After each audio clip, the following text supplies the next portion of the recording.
Hi there, welcome to another episode of Dave's Desk Bible Basics. Today we're looking at the book of Romans. Romans is the first of Paul's letters in terms of the order that we have them in the New Testament, and probably written in about 57 AD from Corinth, as Paul is travelling from Corinth with a collection, a gift for the church in Jerusalem where the Christians are suffering some fairly extreme poverty. And as he's travelling, he's writing to them to prepare his next move. He's been wanting to go to Rome for a long time, and so he's writing to them to introduce himself and to sort of start laying the groundwork for a future visit. The church in Rome are mostly, as I guess you'd expect, given that it's Rome, a Gentile church, but there's a really significant Jewish minority. And so when Paul is writing, he's trying to do a few different things. He's first of all, he's describing his understanding of the gospel, so that they both, the church in Rome and he, they understand where he's coming from. They understand that he's preaching a faithful gospel.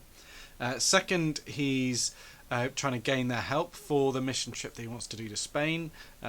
And so, look, here's what we both believe. Wouldn't it be good if this went to Spain? Please support me in this. And he's also trying to help them as they manage the relationship between Jewish Christianity and Gentile Christianity.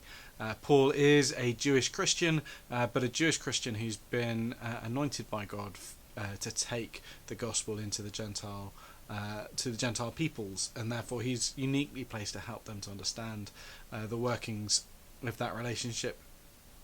And as he writes very systematically. If you're new to Christianity, Romans is a good, if somewhat challenging, place to start. Paul starts with the universality of human sin. We've all sinned and fallen short of the glory of God, and then he moves on to the fact that grace, God's righteousness, is offered to us freely by faith, and he describes and shows and demonstrates how God's grace has only ever been accessed by faith and not through completing the works of the law. He then, having established this salvation through faith by grace, he then moves on to talk that salvation is the starting point for our relationship with God, that we are freed through his salvation from the power of sin, from the power of the law, and from the power of death. And from this place of freedom, he then moves to talk about the relationship between Christians and the law, and how Jewish Christians and Gentile Christians should interrelate, and then into how we should further relate and understanding what it means to be the temple, as people, temple of Christ. And it concludes then with a really sort of pastoral, personal greetings to those people he knows, or from people he knows to people. It's a very human and relatable letter. And if you've never sat and read Romans, what I think I'd really recommend is, if you find it listening easy, is get on to there's a few places where you can find David Suchet reading it, and sit and listen to the whole of the book of Romans. Don't try and study it with a commentary when you first come across it. Good to have some notes if you want to go deeper, but actually just listening to the whole thing read through can be really powerful.